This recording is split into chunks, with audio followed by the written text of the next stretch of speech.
I am shocked by the way the people that we have been in business with are treating us. I cannot believe it, quite frankly.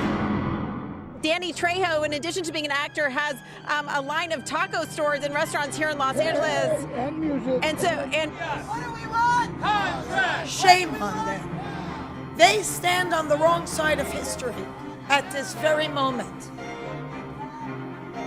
We stand in solidarity, in unprecedented unity. Our union and our sister unions and the unions around the world are standing by us. You know, we're all not Tom Cruise, you know, so it's like we gotta support our money. I mean, we gotta support. Hey, Newsom, yeah, call me.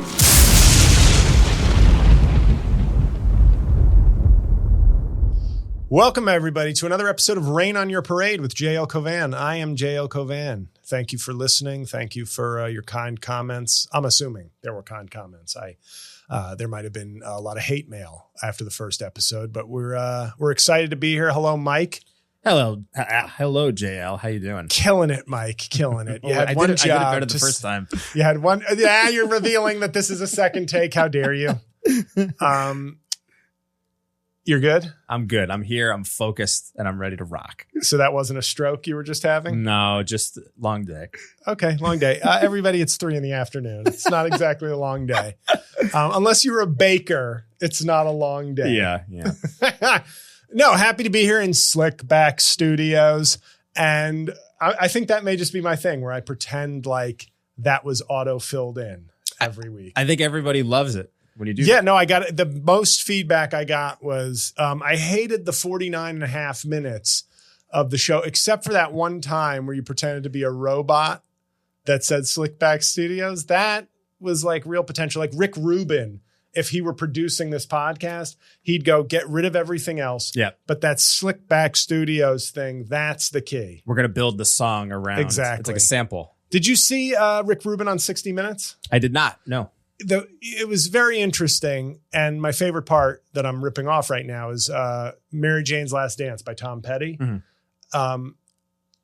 The story was that Tom Petty sent him a demo to review, and he basically said the whole thing was crap, except in between songs, one of the guitarists just went, and he said, "That's your hit. Build something off it." Isn't that great? That is pretty Isn't amazing. that fucking great? Yeah. He said, build it off that, and that became Mary Jane's Last Dance. And it's like, there's a lot of bullshit people in this world. Yeah. But when you have the track record that Rick Rubin does, it's hard to dismiss anything, especially when you hear that story. Yeah. You're like, okay, he clearly does have a Midas touch. Yeah. And then the next day, of course, a lot of social media posts about, I love Rick Rubin. He's great, but another story of a white man doing the least and becoming wildly successful. And I was like, oh, good thing you threw in that I love Rick Rubin, but. Right. Because this tweet otherwise would imply that I don't love him. Right. In fact, that he represents all that's wrong Yes. with the patriarchy, white supremacy, art, and the world. Right. But okay. Oh, but you love, okay. Phew. I'm sure Rick Rubin, if he gets out of his like cave to read your tweet, which of course he won't, he'd be like, this is mostly shitting on me, I think. I'm going to go back and listen to Crickets and come up with the next Drake hit. But happy to be here. And a lot of the feedback related to people liking me not being alone. I think that that's probably a good move for you. Like We've that all been worried about you, JL. Well, yeah, that being with another human being on the podcast brings out my best. I have to suppress, Yeah. which psychologists and therapists always say is the best thing to do with your problems is Yeah. stuff them down, be a happy clown, and, just find a dark corner of a bar later and deal with your issues. So thank you for all the positive feedback, everybody. By the way, some gigs coming up that I can tell you about. There will be more filling my calendar, of course, but I know I'll be in Harrisburg, Pennsylvania, September 15th and 16th. Seattle and Portland in early October, and LA October 20th at Flappers. So the gigs are filling in slowly, but there will be more. But I figure I'll just let you know now so you can definitively find other plans for those particular evenings.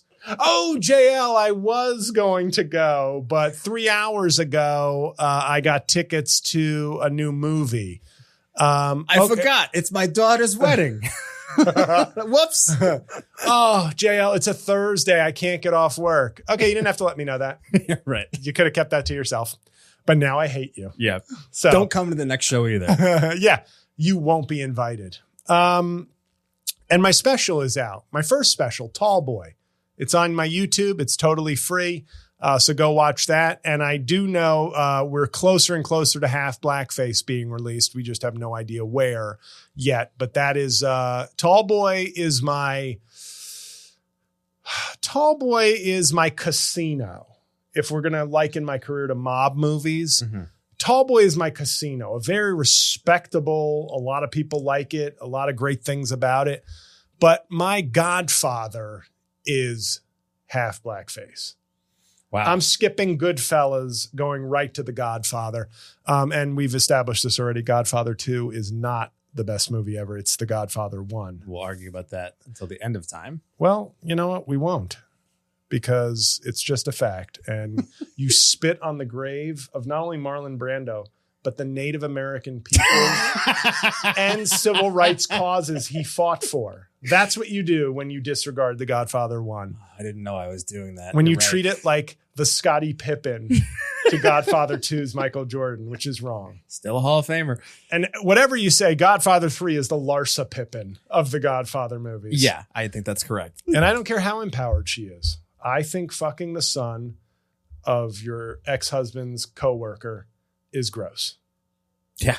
Okay, I don't care. No argument here. Well, you know what? I thought you might argue because you're real on this empowerment biz. We had an interesting conversation before the episode about pornography. And needless to say, you won't be invited to my evangelical Christian meeting after the show. Oh, I had plans that weekend anyway.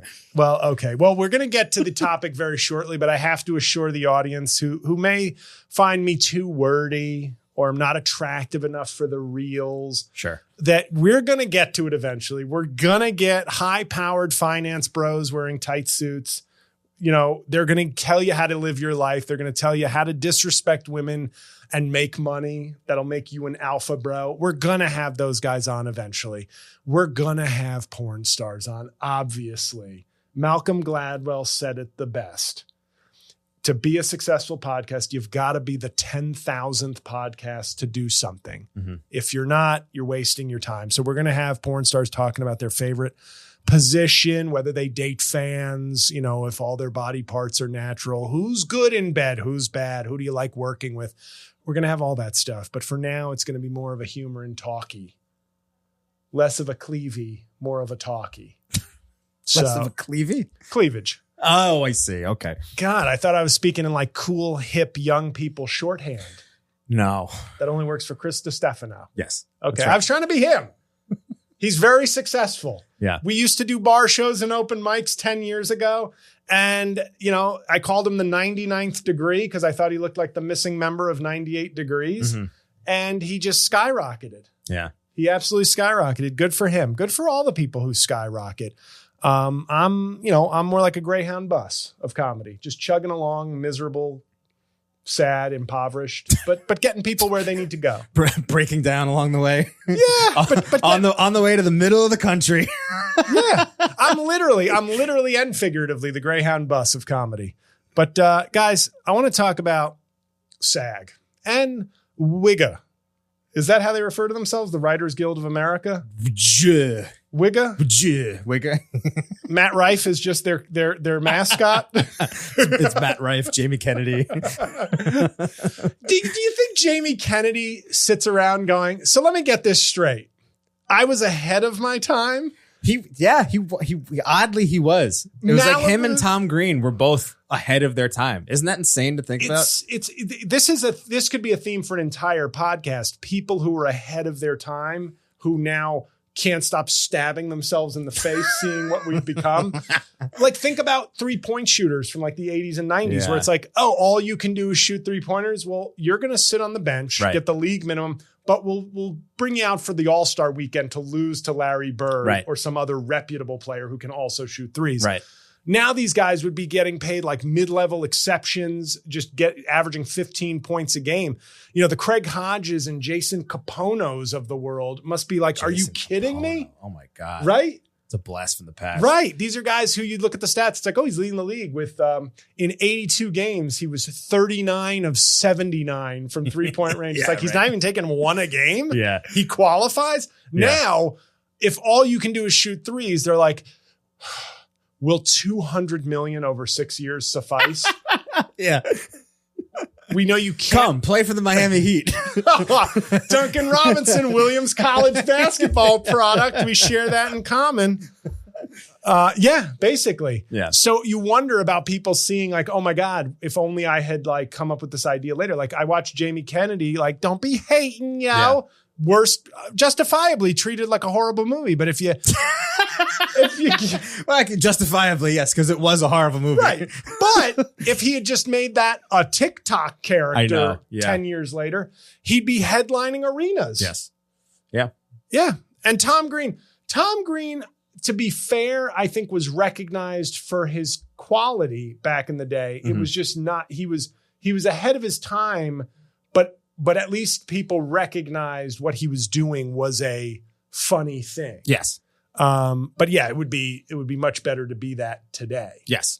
Yeah. So, but SAG and WIGA, they're striking. They're striking for more rights, more money, and disclaimer. Okay. And I talked about this with Mike before. I'm a Democrat, turning it off, woke, and pro-labor, pro all that.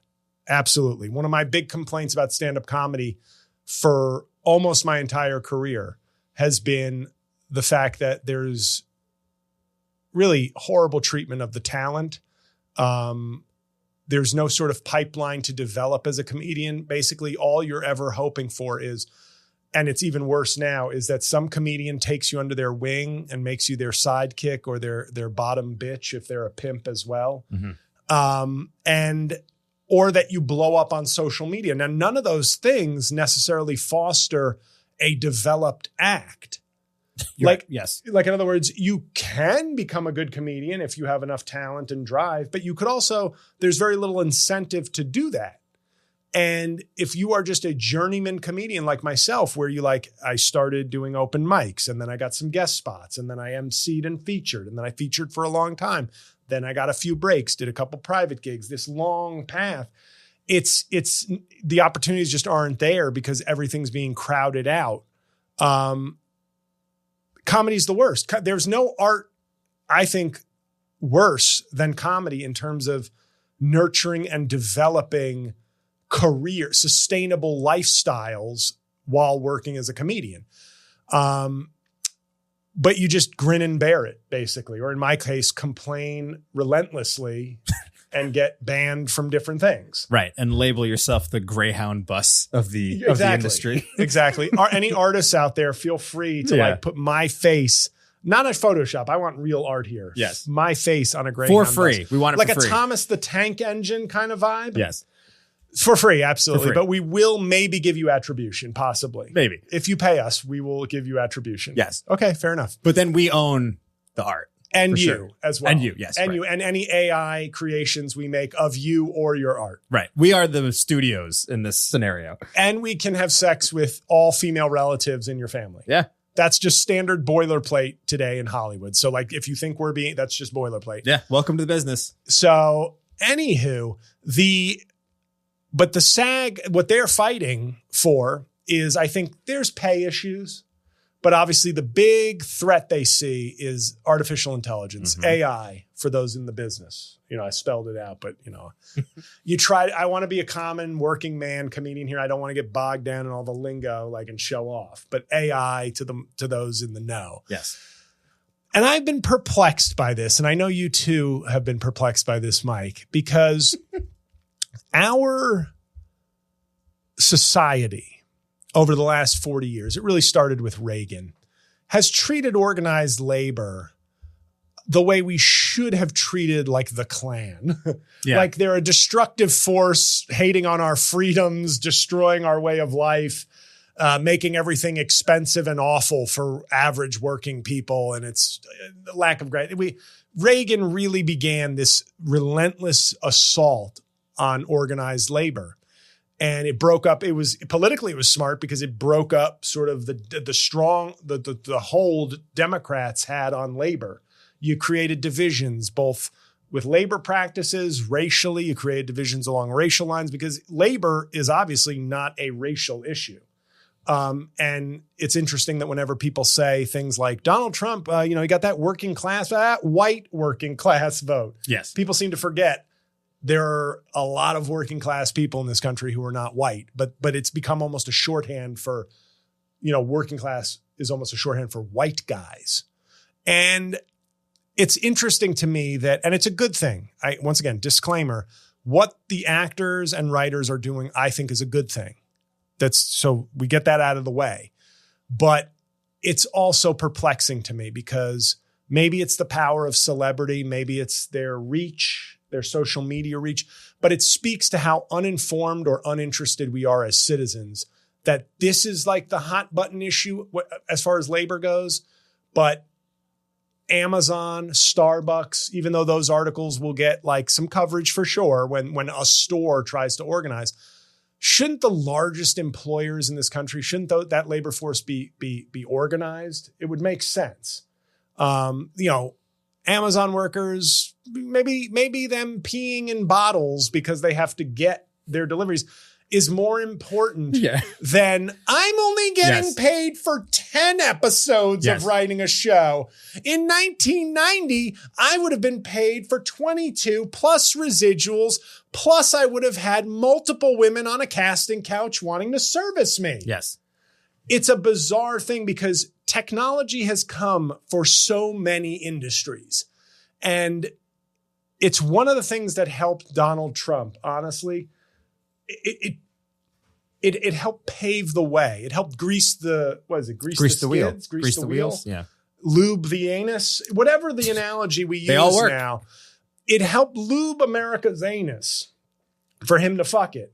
Because he understood or had been told or instructed that, a lot of these jobs that went away or technology that created less of a need for working men and women in factories, in blue collar professions, they just went away. And it was treated as this sort of, well, what are you going to do? That's business. If you can be more efficient, you're more efficient. And to a certain extent, that's true. But we didn't take care of those people. And largely a robust, organized labor force would have been the bulwark against that. That's the point of organized labor. And people can complain. It runs up costs. It does all sorts of bad things. And labor leaders often get fat and lazy, literally and figuratively. But the alternative is a decimated workforce and loss of labor protections and rights across the board, even for non-labor workers. Yeah. So it's odd to me as an artist, if I can call myself that, it's odd to me to see this righteous, like, oh my God, AI's coming for our acting jobs and our writing jobs. And I'm like, some of the least important jobs in the world. I love it. And I don't begrudge any, because this is less a condemnation of actors and writers, although there is a level of obviously high self-importance to this.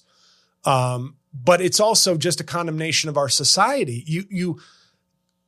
These are some of the least important jobs. Yes. And then I know somebody can say, well, what about the lighting technician and yeah, of course. Who don't have a union, by the way. Right. Your jobs help their jobs for sure. That's without question. But it's like more important job and no union. Right. But like, teachers, like I thought we were talking before about supermarket workers where they don't have a union. Yes. And they were out there during the pandemic. They didn't have Tom Cruise yelling at customers to wear their masks, though I respect Tom Cruise for doing that on the set of Dead Reckoning. But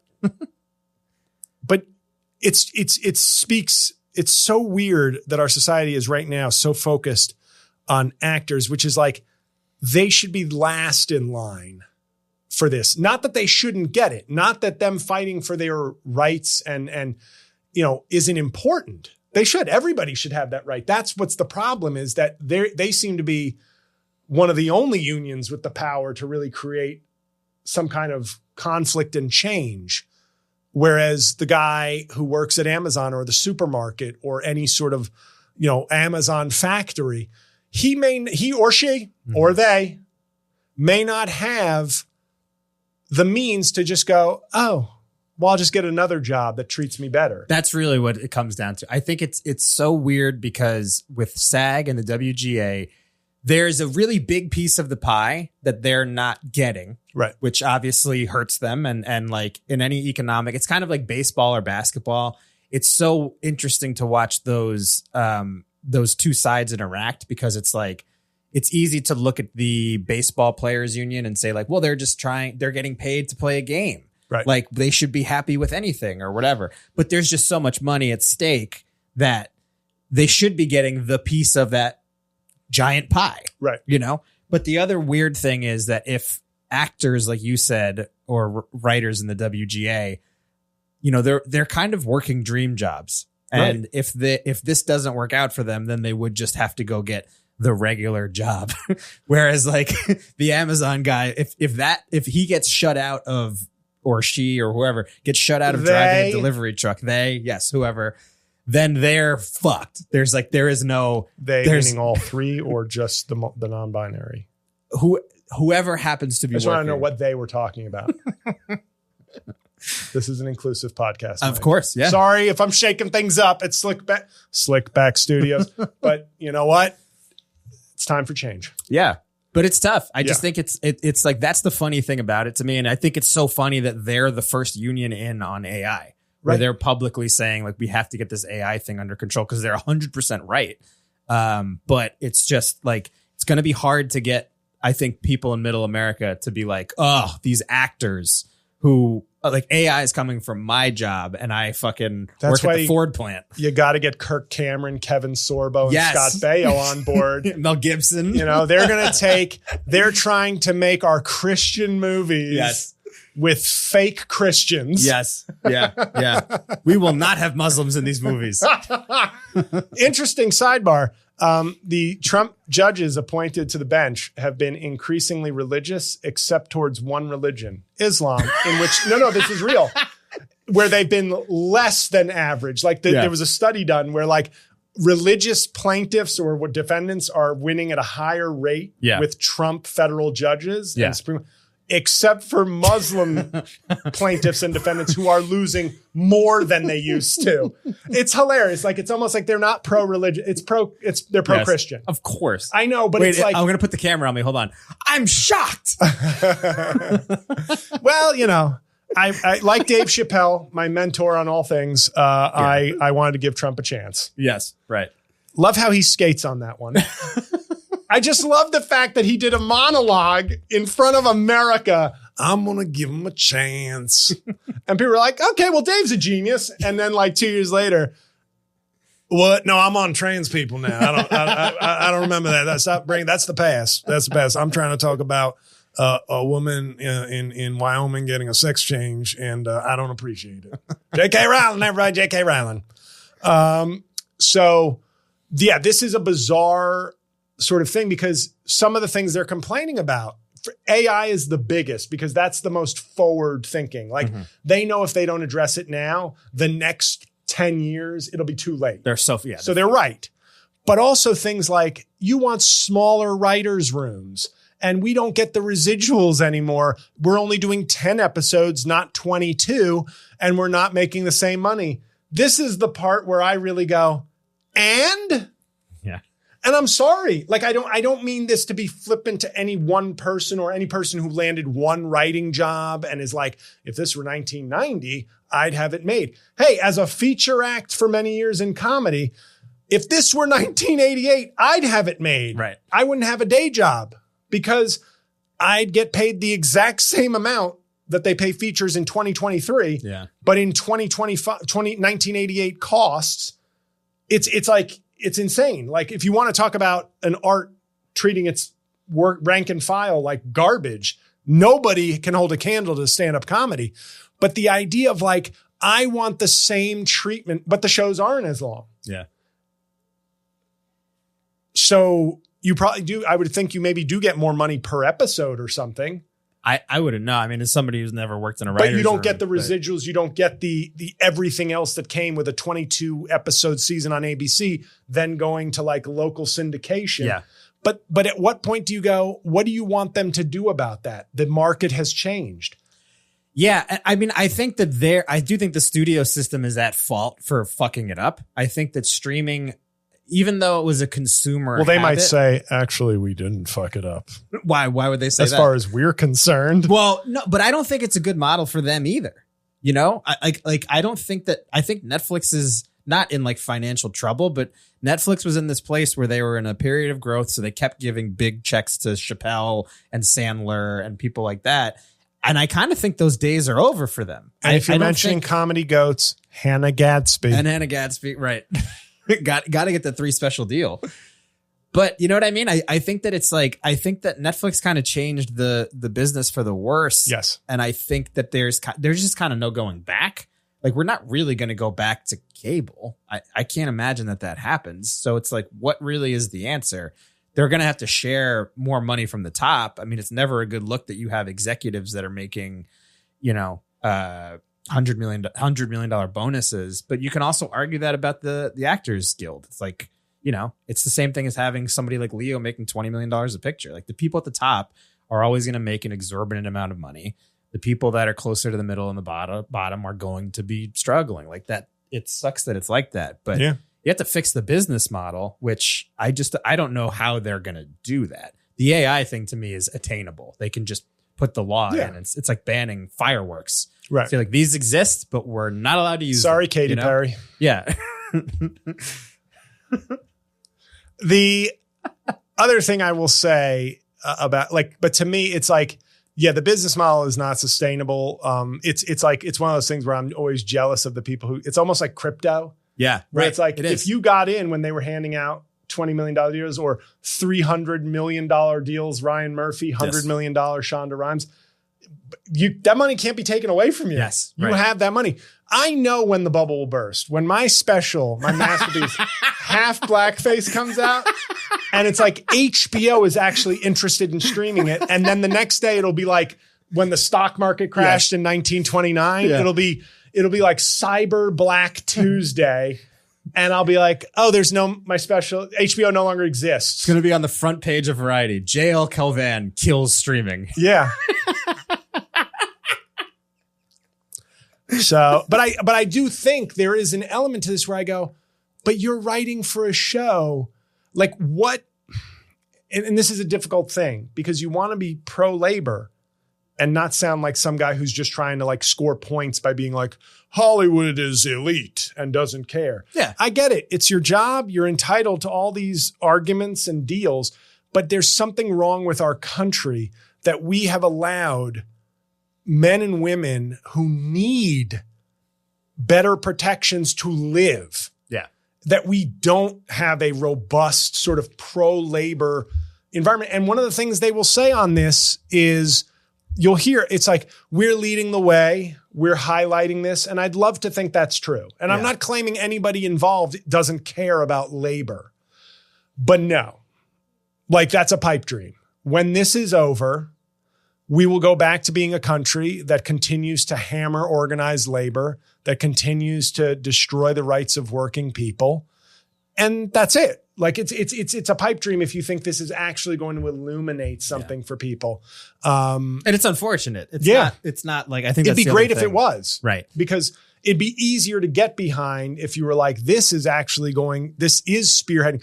Like if I saw things about like a nationwide walkout of Amazon, right, I'd be like, oh, hell yeah. Right. Like, and that's the thing. You just never see, like, who is the head of the Amazon workers union effort? Do you know?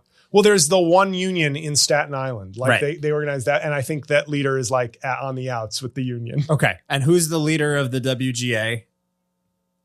Adam Conover. Adam Conover. Yes. And who's the leader? Who's the leader of the Writers Guild, of the Actors Guild? Fran Drescher. Right. So you know those two. Yeah. But we don't know, like the unions where I feel like people really, not to say that the writers and the actors don't need, again, pro labor, but the people that are whose lives are like literally in jeopardy if they don't get their their working situation handled. We don't really know anything about those causes, and they never get put on TV. And I'm not making they don't that feel argument. as important. I'm not making that argument of a teacher makes 80 grand, but no, I know. So and so, like LeBron James makes 30 million. Yes, he's worth that on the market. Right. But to say that, the people who often say that aren't actually fighting to get teachers more money or supporting a teachers union who are not perfect. Right. Like, let's not, but it's like the unions are so often used as like rhetoric. I mean, working people are used as like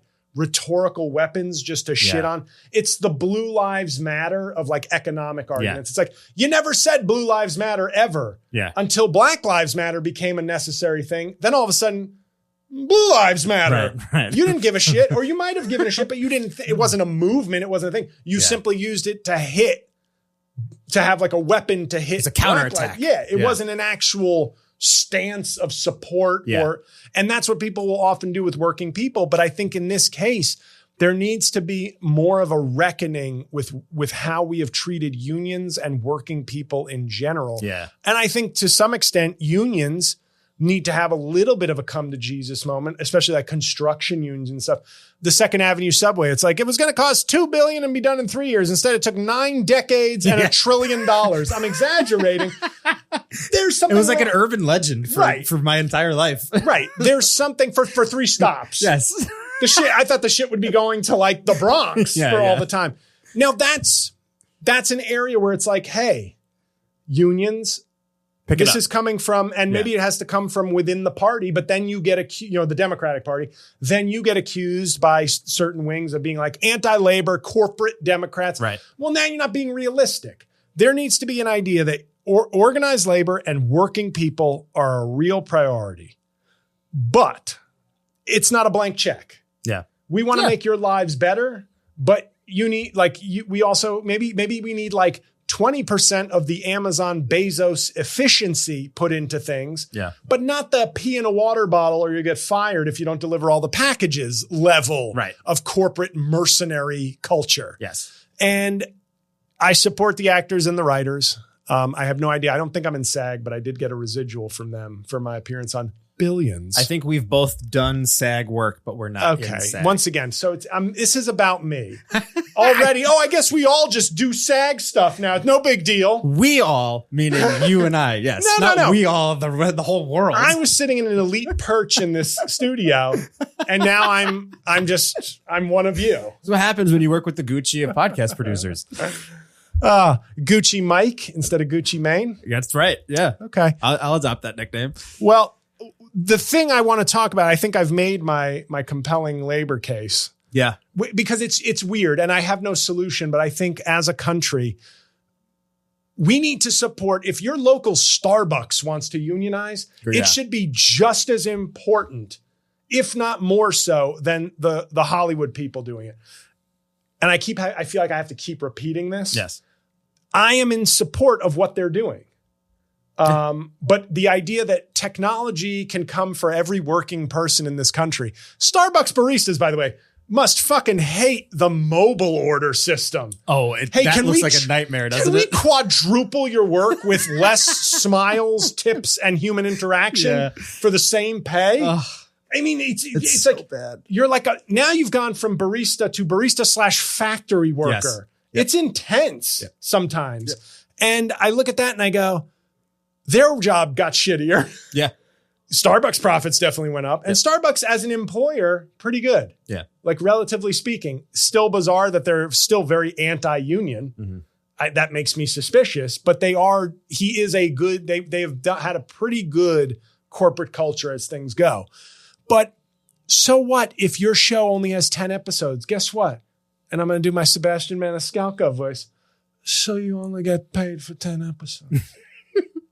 I don't understand the problem.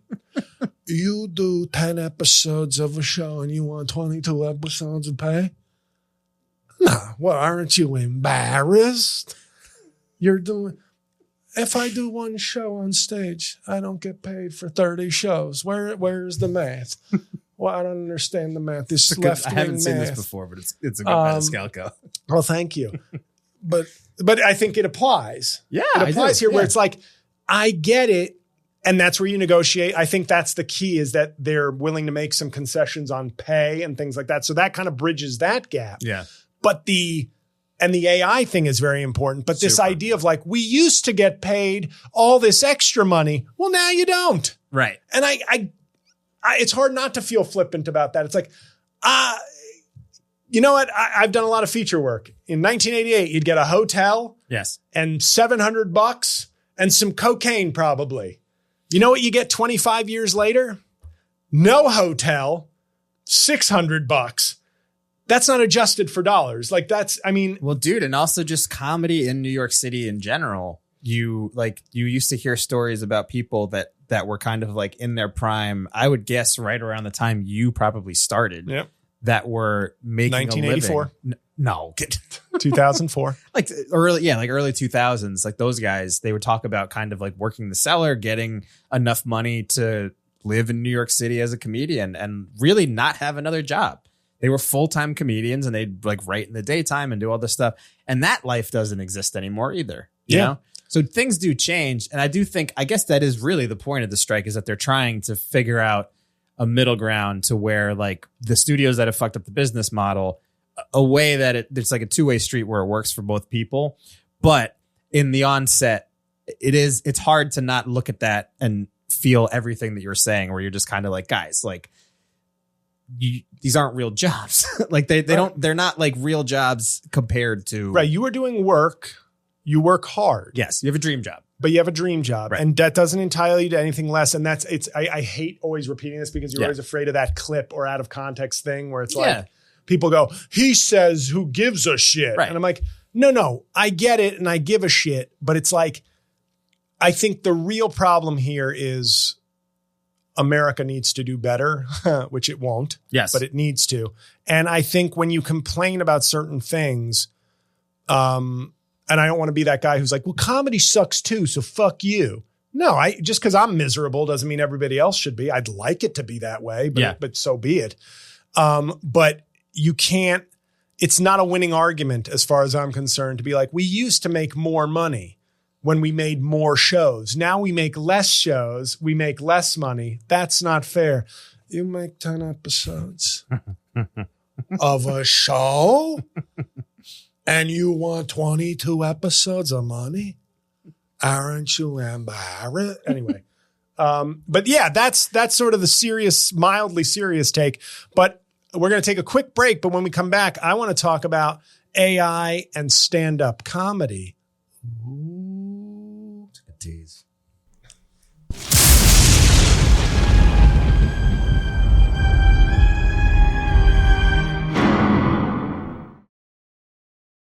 So welcome back to Rain on Your Parade. And we're going to get into what I know best, stand-up comedy. And, well, I know a lot of things best. Let's be honest. I'm sort of a jack of all trades, which, by the way, social media and YouTube algorithms hate that. They hate when you try to do different things. Trying to put you in a box, man. Well, they really do. It's like, I assume with my 66,000 YouTube subscribers, if I'm making a comedy video, they'll love it. It's like, no, is it Trump? Is it a Trump impersonation? No, we're not even going to show it to your people. Yeah. Oh, well, I did this really funny book review. Like nobody does book reviews, but you know what? If I've got these subscribers who like my humor, maybe hey, if 5,000 of them get into it, that's pretty cool. 500 views for the most, the one with the most. I have 66,000 subscribers. 500 views is the most I have at this recording for a book review. It's pretty awful. Yeah. My special, Tall Boy. Oh, well, people have been watching and subscribing to me for years. And this is my first special and it's free. They're going to eat this up. They're not eating it up. We'll leave it at that. They are not. They are going, I'm full. Surprise, surprise. I'm full. I'll pass on. I love your comedy, except 98% of your comedy. And the problem is, and this, I like to make it personal. I start personally and I go global at the end. That's my, don't share these tips and secrets with your other podcasters. Mm-hmm. This is proprietary technique right here. Trade secrets. Yeah, it really is. But, a lot of my subscribers and followers, if we're going on Twitter, don't even see my stuff. So they have self-identified as fans by following and subscribing. And then YouTube doesn't even show them my stuff to choose. Oh, I'll pass on this. They don't even see it. And it's made me realize that while actors and writers are fighting AI, they see the danger. They have big egos. Comedy is different. Comedy is full of scumbags. Is that the right word? Who aren't artists. They're people who don't want jobs. You're laughing, but you know I speak truth. Yeah. I mean, that's the way to put it. Now, I chose comedy because I needed a hobby. I was in law school. I was headed towards a great career. Not really, but I thought I was. But I was going to a good law school, but I was depressed. Comedy was a hobby. And it turned out I had a decent level of skill and facility at it. And I got better and better. And then some opportunities came my way. And I stuck with it because I really do love coming up with a good idea, crafting an original joke, and then making strangers laugh at it for validation of that creation. There's a lot of comics like me, plenty of comics. That's the main reason to do it. But this new shit that we're in the mumble rap phase of stand-up comedy, I think, where it's all about, TikTok is the SoundCloud of stand-up comedy now, where it's like, it is. I'm not, you could see it with music. I would make a 4-verse lyrically genius story like Biggie or Ice Cube or Tupac or Wu-Tang Clan or Tribe Called Quest. But I'd rather make a 90-second 1-verse thing that sounds like everybody else, put it on SoundCloud and get the streams. And then that validates me as an artist. I've done almost nothing worthy of being called artistry, but now I have 500 million streams or whatever. And now I'm a big hit. Yeah. Even though this was like, I'm literally allowing the device mechanism to determine what I make. And when I see TikTok and what comics are doing, now there's plenty of established comics who are playing the game, but are real comics. But a lot of new jacks, if I can call them that, are really, they're jumping the system. They're gaming the system by doing crowd work and different things and making that the like driving force of their stand-up comedy, where it's like, but didn't you get into this to do something other than win over TikTok? And the answer is no. No, the answer is no. The answer is no. And I think that is like in other words, actors and actresses and writers are like, don't you come for our jobs, AI. Whereas comics now, especially new comics, are basically like, AI, place your penis in my mouth. I'll make you come. You don't have to replace me. I'll be your slave. Just put a gag ball in my mouth, choke me, and I'll, step on my nuts, AI. Like AI and comedians are in this like dominatrix like relationship where it's just like, yes, spit on me and call me useless. And who do you think the sub is? It's comedians. Comedians are the ones getting dominated. Yeah, of course. And it's this bizarre thing where it's like, oh, AI's already won. Yeah. Stand-up comedy. Oh yeah. Like, because we are doing, you know what? You need to do reels, and from the format to the technique to the content, we are delivering what TikTok and reels wants. Yeah. We're not changing the game. We're just saying, yeah, fine. Yeah. We're conforming. And if you look at TikTok, the model for TikTok is copy. Yeah. Not original. Copy. That should be the exact opposite. That should be disgusting to an artist. Yeah. Like, wait, copying is now the thing, whether it be lip syncing or doing a trend. I love the idea of a TikTok challenge. To be a TikTok challenge, you know what you need to be? Not challenging, because the goal is replication, not challenging. It's literally like dancing. Let's take dancing. Yeah. Oh my God, did you see Michael Jackson dance? You know why that's amazing? Because I can't do that. Right. You're right. Oh my God, Michael Jackson, amazing. That's why he's so great. Yeah. Now it's like, I'm pantomiming a basically what amounts to a childhood Barney special. That's a TikTok challenge. You pick a popular song and then you do a couple things that everybody can repeat and you call that a challenge. Excuse me. Oh, that's challenge calling from the dictionary saying fuck off. That's the opposite of a challenge. But that's what it is now. It's about replicating, because the goal is not artistry or originality.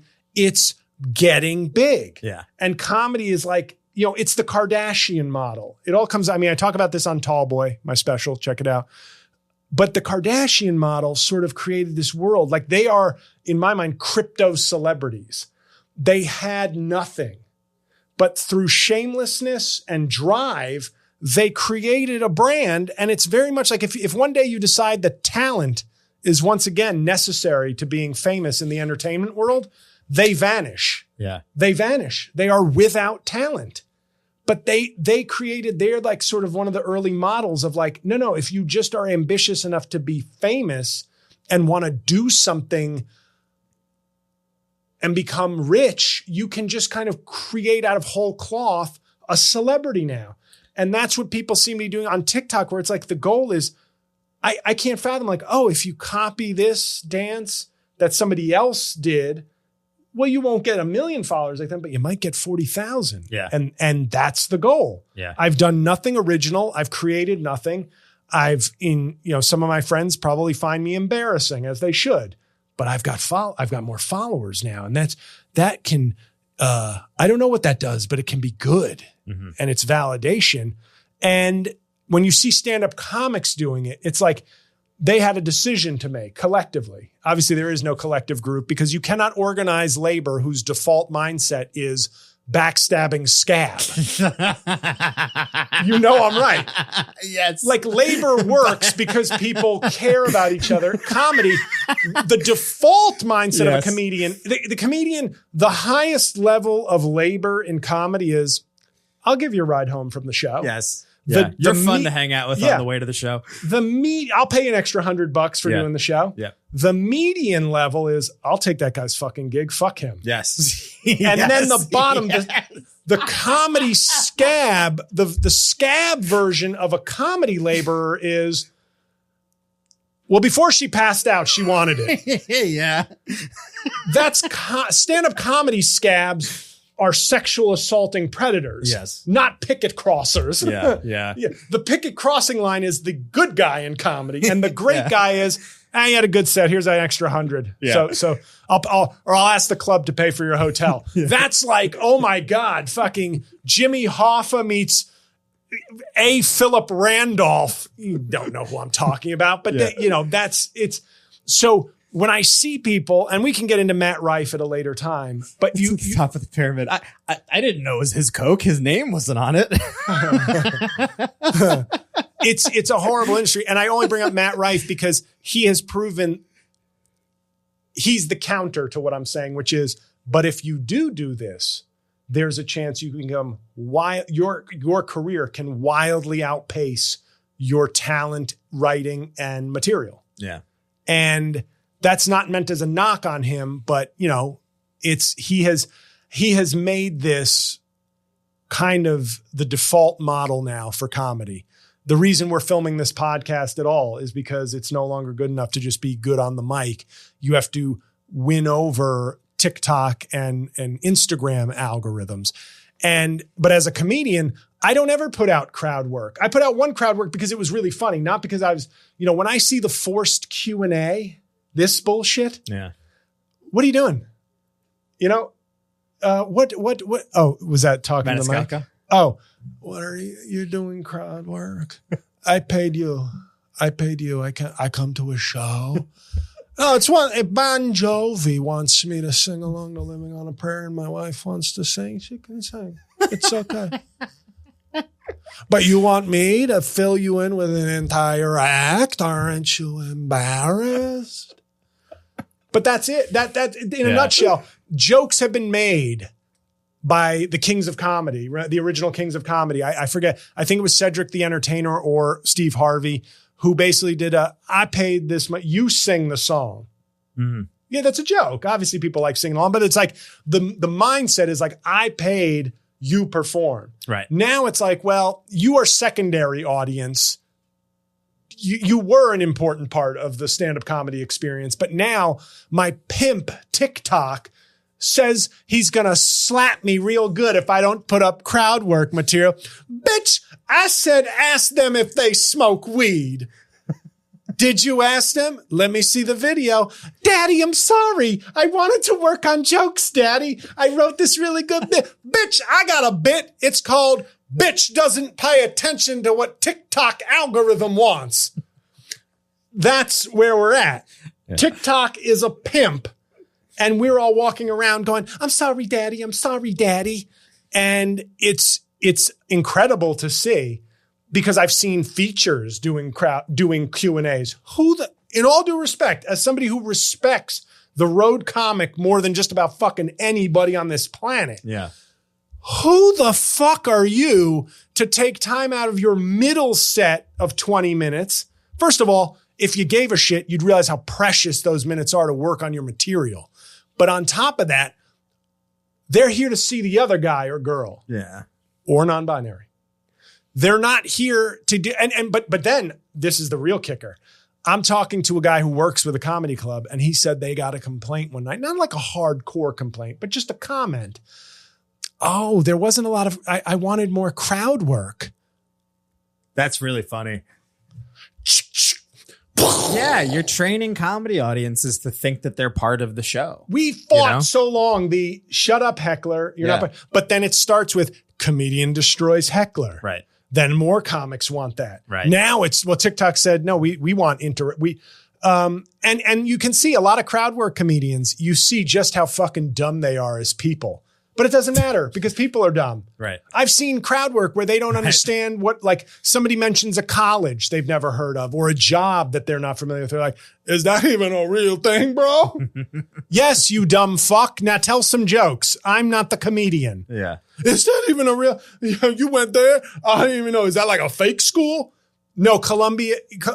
I went to Columbia. Like the country, you do coke? Stupid people laugh.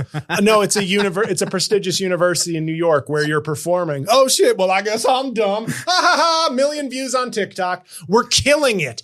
But comedians, unlike actors and actresses and writers, comedians are like midwifing our own demise. We're like, I'm willing to just be a fucking pandering tool of algorithms to get a little ahead, And that's why comedy is just rife with scumbags. That's called a bar. And I don't mean that as it, but it is a word. It is a word. It doesn't. It's just funny how it worked out. Yeah, it did. But yeah, comics, we're killing our own business and we're okay with it. And the ones who have established themselves don't care. Yeah. They're where they need to be. The up and comers have no respect, no desire, it seems, to be true artists.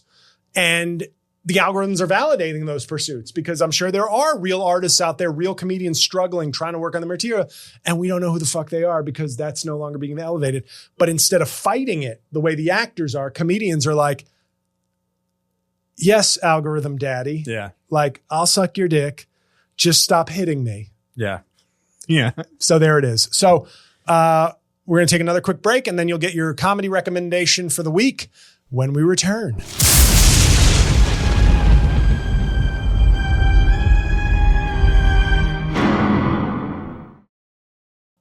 So we're back, and obviously this is the comedy recommendation portion of the show. I should say criticism. It can, there may be some examples in later episodes where I'm criticizing, but right now it's all positive. It's all good vibes. But one last thing before I get to that. One common thing that comedians will sometimes say about putting up all that crowd work stuff, and don't get me wrong, some comedians are really good at it. This isn't a blanket statement, but it is a blanket statement about like the newer people who are like living on that. It's like, you're not even good on stage yet, but you're jumping the line using the algorithm. But people will say, I don't want to burn my material. Well, for the new comics, I'd say in a few years, you'll probably want to burn all your material because it probably sucks. And I say that from experience. But to older comics, I'd say, why not write more material? Like once in a while. I don't get like, I don't mean to toot my own horn, but I'm a fairly prolific guy and I'm a nobody. Write more, put out more good stuff. Let's encourage real stand-up comedy. Let's preserve the art and not capitulate to an algorithm that could care less about the future, past, or present of stand-up comedy. So speaking of present stand-up comedy, my recommendation this week, it's from late 2022. I lost my job a few weeks ago and I got to like really catch up on a lot of content, or as I like to say, content. And I watched Shang Wang, Sweet and Juicy on Netflix. Now, Shang is a guy I knew many years ago, was always a really nice guy. It's one of those things I realize in comedy. Whenever I say somebody's like really cool, it's always the guy that everybody likes. That's how I know I'm a dick. Because like the 10 people, I'll be like, oh, he's awesome. I'm like, everybody thinks he's awesome. Yeah. But as soon as I'm like, those guys like me, it's like, well, they're the guys who like everybody. They're kind and generous and sweet people. Anybody who has differing opinions is going to be like, Jail's kind of a dick. Yeah. So Shang, I think, is one of those guys who's probably just chill and cool with everybody. But I hadn't seen him in a long time. And Ali Wong produced his special for Netflix. Like I said, I think it came out in like late 2022. But it was so good. And the way I described Ari Shaffir's special, as kind of like one-man showish, but pure stand-up comedy. Mm-hmm. I liked that about it, that it wasn't some retreat into another art form, but it kind of was almost, he was able to bring stand-up comedy timing and energy, but to almost a thematic show like Goldman's The Great Depression. Shang Wang's what I will say, and this is not meant as shade. It's like watching somebody hit doubles for an hour straight. And when I say that, I mean a double is a good thing. Yes. And there's no let up. I don't know if I ever had I didn't have a lot of huge laughs, but about 20 minutes in, I was just kind of like, this guy just keeps like cracking up the middle in the gap, like to make a baseball analogy for people who don't know what I'm talking about. He's Eric Karros. He's Todd Hundley. I think of him as better than that. I think of the special as better than that. Wow. Okay. All right. That wasn't a knock either. Todd Hundley, I mean, one of the fifth all time on the Mets home run. Yeah, great. You could hit and catcher. Second-rate franchise. But I'm thinking more Mel Hall, who I remember led the league in doubles one year for the Yankees before he became a child rapist. Yeah. Okay. Well, so I don't want to conflate that. I want Shang Wang as Mel Hall No, that was just to make a salacious comment. It's one of those things I can't underestimate how impressive it is to have like an hour where you're at this even pace. It's never too jokey and it's never too like, here's a really long story with a great punchline. It's just like somebody who just, here comes my pitch. Bam. Here comes my pitch. Bam. And into the gap again for Mel Hall.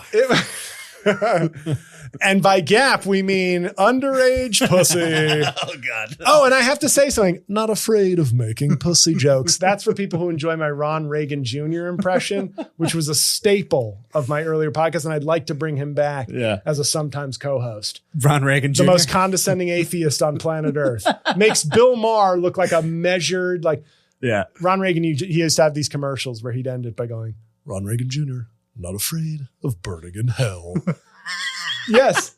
And I loved it. I thought it was hilarious. And I was like, my question for him was always, does he make more people turn to Christianity? Yeah. With how dripping and condescension he is? Yeah. But he's toned it down. I did that joke for like a year plus on my podcast. And then all of a sudden there was a new slate of commercials, I kid you not, where he was just going, Ron Reagan Jr., not afraid of burning in hell. And I was like, you toned it down, Ron. All right. That's what we're doing with this podcast. We're affecting change in the world. But the point is, Shang Wang, Sweet and Juicy, I highly recommend it. And it was one of those where I'm watching, I'm going, oh, this is pretty good. It has like a cumulative effect because by the end of the hour, I was like, God, I just witnessed a guy, and once again, I say, you can kill. You can have a bit kill. But this was like a sustained beat down, but not a kill. It's more like, man, I'm just watching like a technician who knows his pace, his tone, and every joke is working. And it's a weird thing because I'm trying, in the spirit of this podcast, I could get up and go, it's great. So to translate for anybody who needs like simple adjectives, it's a great special, but it's great in a way that I found unique because it was just like this sustained, it was like watching a boxer win a 15-round fight by outclassing the other guy for 15 rounds. Like just boop, boop, jab, jab, defense, jab, jab. But it wasn't Mike Tyson 6 rounds slaughter that some people would be like, oh my God. So I loved it. Shang Wang, Sweet and Juicy. That's your recommendation for stand-up recommendation for the week. Thank you for listening to Rain on Your Parade. I'm JL Cauvin. Thank you, Mike. And we will see you next Tuesday, even if the episodes don't come out on a Tuesday.